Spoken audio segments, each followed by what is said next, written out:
वाघोली पोलिसांची मोठी कारवाई, 4 सराईत गुन्हेगारांवर तडीपारची कारवाई करण्यात आली आहे. वाघोली पोलीस स्टेशनच्या रेकॉर्डवरील तानाजी अर्जुन जाधव, ओम दादाराव मस्के, आकाश बाडू वायकर आणि माकन भारत निसार या 4 आरोप्यांवर महाराष्ट्र पोलीस कायदा कलम 56(1) अंतर्गत कारवाई करण्यात आली आहे.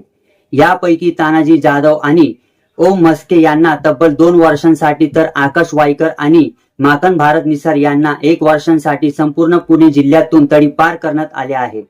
या आरोप्यांवर जबरी चोरी, मारामारी, गंभीर दुखापत, घातक शस्त्र बाळगणे, दहशत निर्माण करणे, धमकी देणे, तोडफोड तसेच बेकायदेशीर दारू बाळगणे यासारखे गंभीर स्वरूपाचे गुन्हे दाखल असल्याचे पोलिसांनी सांगितले.